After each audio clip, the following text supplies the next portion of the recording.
Hello दोस्तों, स्वागत है आपका इनफाइनाइट नॉलेज में। आज हम करेंगे हरियाणा पंचायती राज एक्ट 1994 का पार्ट 6।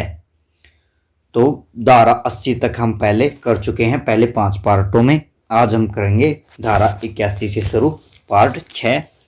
तो आओ शुरू करते हैं। धारा 81 क्या है? धारा 81 में आपातकाल के समय पंचायत समिति अपने फंड का इस्तेमाल कर सकती है। वे इसके लिए खंड विकास अधिकारी चेयरमैन की अनुमति लेनी पड़ती है। यानी धारा 81 में क्या है, अगर कोई इमरजेंसी हो जाए तो पंचायत समिति खंड विकास अधिकारी से आज्ञा लेकर फंड का इस्तेमाल कर सकती है, प्रयोग कर सकती है।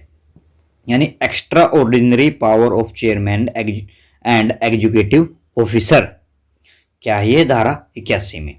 धारा 82 चेयरमैन लिखित आदेश द्वारा अपनी कोई भी शक्ति वो इस चेयरमैन को दे सकता है और वापस भी ले सकता है। यानी अपनी शक्ति को मतलब चेंज कर सकता है, वो अपनी पावर लिख के वो चेयरमैन को दे सकता है चेयरमैन, और फिर वापस भी ले सकता है। तो धारा 82 क्या हो गई? Delegation of power of chairman. यानी अपनी शक्ति को डेलीगेशन यानी बदल भी सकता है और फिर वापस ले सकता है, कौन? चेयरमैन। तो धारा 83 धारा 83 में क्या है? पंचायत समिति कुछ कमेटी बना सकती है। कौन सी कमेटी? पंचायत समिति 3 प्रकार की कमेटी बना सकती है। सामान्य कमेटी यानी जनरल कमेटी, फिर वित्त एवं लेखा committee, finance and audit and planning. तीसरी सामाजिक न्याय कमेटी यानी सोशल जस्टिस कमेटी। आगे, प्रत्येक कमेटी में चेयरमैन के अलावा ज्यादा से ज्यादा 6 सदस्य हो सकते हैं। और अध्यक्ष सामान्य कमेटी का भी अध्यक्ष होता है, और उपाध्यक्ष यानी वॉइस चेयरमैन सामाजिक न्याय कमेटी का अध्यक्ष होता है। जो अध्यक्ष है वो तो सामान्य यानी जनरल कमेटी का अध्यक्ष भी होता है, और वॉइस चेयरमैन होता है जो वो सामाजिक न्याय कमेटी का अध्यक्ष होता है। आगे है, पंचायत समिति या कोई भी धारा 84 में पंचायत समिति का कोई भी निर्वाचित सदस्य एक से अधिक समितियों में भाग नहीं ले सकेगा। धारा 84 में क्या है? जो पंचायत समिति का एक अगर कोई व्यक्ति चुना गया है एक समिति में, वो तो दूसरी समितियों में भाग नहीं ले सकता। धारा 84 कमेटियों के कार्य, फंक्शन ऑफ कमेटीज। अब देखते हैं क्या क्या कार्य हैं इनके। नंबर 1 सामान्य कमेटी यानी जनरल कमेटी। क्या क्या कार्य हैं? संचार, निर्माण, ग्रामीण विकास, प्राकृतिक आपदाओं आदि पे कार्य करेगी। कौन सी कमेटी? यानी संचार का कार्य है, कोई निर्माण करवाना है, ग्रामीण विकास है, या फिर कोई प्राकृतिक आपदा आ जाती है, सूखा या बाढ़ आदि पर कार्य कौन सी कमेटी करेगी? सामान्य कमेटी। दूसरी कमेटी कौन सी है? वित्त लेखा committee, finance audit and planning. इसका क्या कार्य है? बजट तैयार करना, राजस्व में बढ़ोतरी करना, व्यय पर निगरानी रखना, राजस्व का ब्यौरा तैयार करना आदि पर कार्य करेगी। यानी पूरा बजट तैयार करना, राजस्व में जो बढ़ोतरी करना, व्यय पर निगरानी रखना और राजस्व का ब्यौरा तैयार करना, सबका कार्य कौन सी कमेटी का है? वित्त लेखा कमेटी का। तीसरी कमेटी कौन सी है? सामाजिक न्याय कमेटी, सोशल जस्टिस कमेटी। इसका कार्य क्या है? पिछड़े में अति पिछड़े वर्गों की शिक्षा को बढ़ावा देना, शोषण से बचाना, सामाजिक रूप से प्रोत्साहित करना आदि कार्यों पर कार्य करेगी। यानी सिंपली समझें तो पिछड़े वर्गों की शिक्षा को बढ़ावा देना, यानी पिछड़े समाज का रख रखाव करना, पिछड़े समाज को शोषण से बचाना, सभी पर कार्य कौन सी कमेटी करेगी? सामाजिक न्याय कमेटी। यानी सामाजिक न्याय कमेटी का कार्य क्या है? समाज में हो रहे भेदभाव और पिछड़े समाज में शिक्षा का बढ़ावा आदि पर कार्य करना किस कमेटी का काम है? सामाजिक न्याय कमेटी का।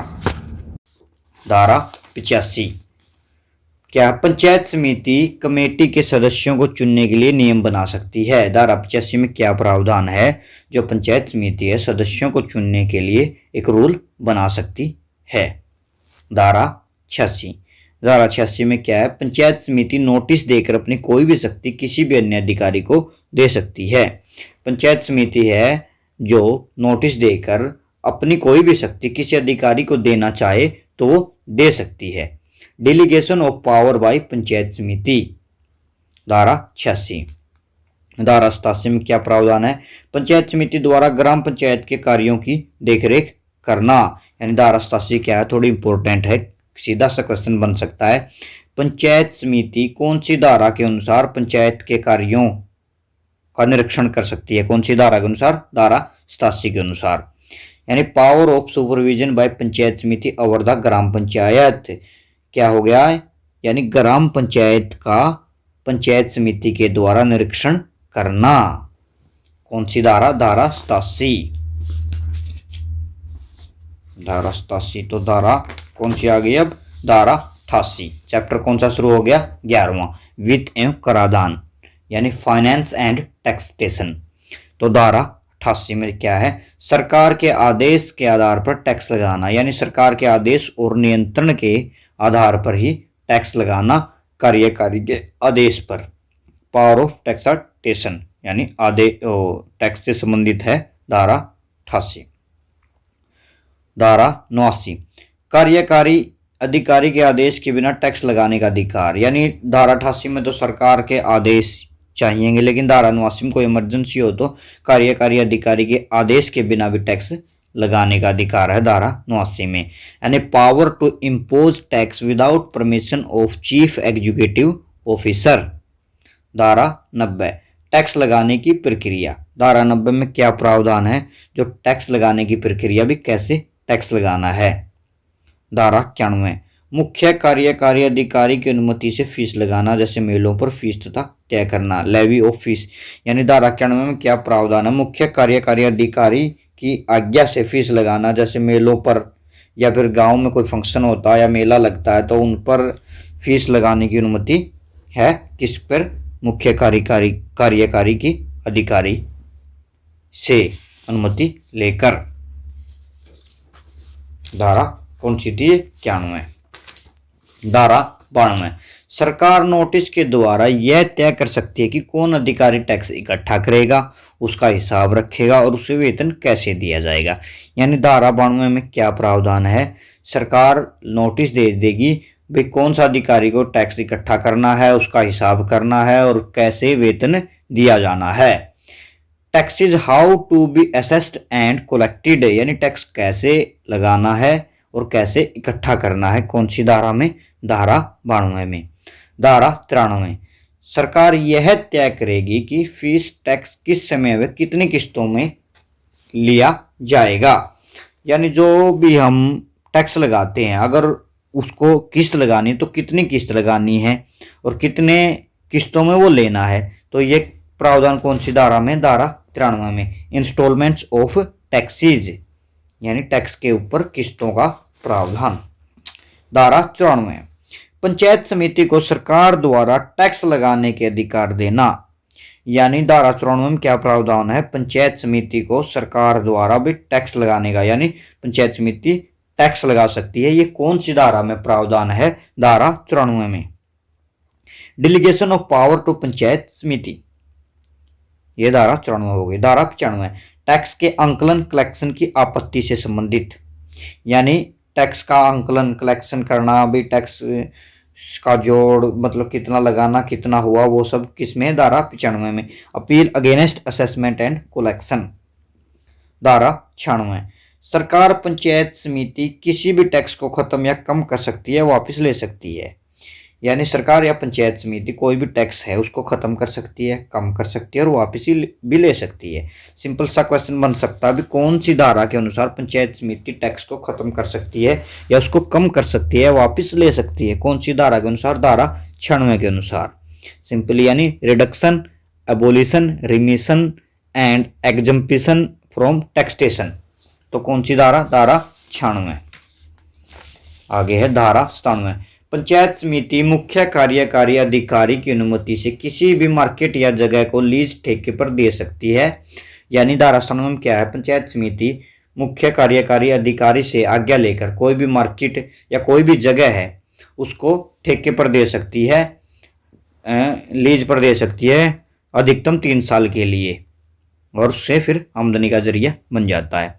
Power to lease the collection of fees और tolls and management of fares. ठीक है, यानी क्वेश्चन बन सकता है अभी कौन सी धारा के अनुसार पंचायत समिति जगह या मार्केट को ठेके पर दे सकती है, कुछ दिनों के लिए कार्य दे सकती है कार्य करने के लिए किसी भी व्यक्ति को। तो कौन सी धारा? धारा 97 के अनुसार। धारा 98, पंचायत समिति के फंड यानी समिति के फंड कहाँ से आते हैं? देखते हैं एक दो पॉइंट। लगाए गए कर और शुल्क की आय से, यानी जो कर लगाते हैं उनसे जो पैसा आता है वो भी पंचायत समिति के फंड में ऐड होता है। पंचायत समिति द्वारा किराए और लाभ, जैसे हम धारा 97 में देखा, कोई भी जमीन जैसे ठेके पे दे दी तो उसके जो आमदनी होती है, इनकम होती है, वो किस में होगी? पंचायत समिति के फंड में। और तीसरा मुख्य क्या है? सामुदायिक विकास कार्यक्रम एवं ग्रामीण विकास कार्यक्रम के लिए सरकार द्वारा दिए गए ग्रांट या अनुदान। जो गांव के विकास के लिए सरकार जो पैसा देती है वो भी किस में ऐड होता है? पंचायत समिति के फंड में। धारा 99, पंचायत समिति का फंड पैसा सरकार ट्रेजरी में सुरक्षित रखा जाएगा। यानी पंचायत समिति का जो पैसा है, जो कर से आया है या किसी शुल्क से आया है या सरकार द्वारा आया, तो उसको सुरक्षित रखा जाएगा। धारा 99 में प्रावधान है wasting custody and investment of समिति फंड। ठीक है। धारा 100, समिति फंड का उपयोग किस तरीके से किया जाएगा? यानी जो पंचायत समिति के अंदर जो फंड इकट्ठा हुआ, जो पैसा इकट्ठा हुआ, तो उसको किस प्रकार से प्रयोग करना है? ये कौन सी धारा में? धारा 100 में, एप्लीकेशन ऑफ समिति फंड। ठीक है। धारा 91, समिति फंड का न्यूनतम बैलेंस 10% से कम नहीं होना चाहिए पिछले वित्तीय वर्ष की कमाई का। यानी जो पिछले वर्ष का जो फंड था उससे अब नेक्स्ट वर्ष में 10% कम नहीं होना चाहिए उसका। ठीक है। धारा 101 यानी मिनिमम बैलेंस। धारा 102, खर्च एवं व्यय से संबंधित, यानी कितना खर्चा हुआ है, कितनी आमदनी हुई है, वो किसके अंदर है? धारा 102 के अंदर ये प्रावधान है। Annual estimate of income and expenditure, यानी कितना खर्चा हुआ और कितना आमदनी हुई, उसका पूरा जोड़, यानी उसके बारे में पूरी सूचना। कौन सी धारा में? धारा 102 में। धारा 103, पंचायत समिति का कोई भी सदस्य पंचायत समिति के बजट खाते की एक निर्धारित फीस देकर जांच कर सकता है। सिंपली समझे तो कोई भी व्यक्ति एक फीस देकर पंचायत समिति की जो बजट है, जो खाता है, उसकी जांच कर सकता है। सिंपल सा क्वेश्चन बन सकता है, अभी कौन सी धारा के अनुसार पंचायत समिति के बजट खाते की जांच की जा सकती है? धारा 103 के धारा 103 के अनुसार, यानी inspection of budget and accounts. आगे है धारा 104, पंचायत समिति का जो भी खर्च व आमदनी होगी उसको छापा जाएगा। यानी धारा 104 में क्या? पंचायत समिति के जो भी खर्चा हुआ है, जो आमदनी हुई है, उसका एक रिकॉर्ड होगा, उसको छापा जाएगा, उसको खुला ओपन रखा जाएगा। धारा 104 यानी publication of abstract of accounts. ठीक है। धारा 104 में। आगे कौन है? सी है धारा 105, पंचायत संबंधी फंड का audit, audit of accounts. Simply समझे तो प्रत्येक पंचायत समिति के आय और व्यय का लेखा जोखा सरकार द्वारा नियुक्त अधिकारियों से पंचायत समिति के अनुसार तैयार किया जाता है। यानी जो खर्चा हुआ है, जो व्यय हुआ है, उसका एक अकाउंट बनाना है, तो एक सरकार द्वारा एक अधिकारी नियुक्त किया जाता है और वो उसी तरीके से खाता बनाता जैसे पंचायत समिति के लिए ठीक हो, उचित हो, उस प्रकार से वो खाते बना देता है, यानी अकाउंट बना देता है। ठीक है। Thank you. कोई भी डाउट हो कमेंट में बताएं। चैनल को लाइक, सब्सक्राइब एंड कमेंट करें। जो बची हुई धारा में करेंगे नेक्स्ट पार्ट में। Thank you.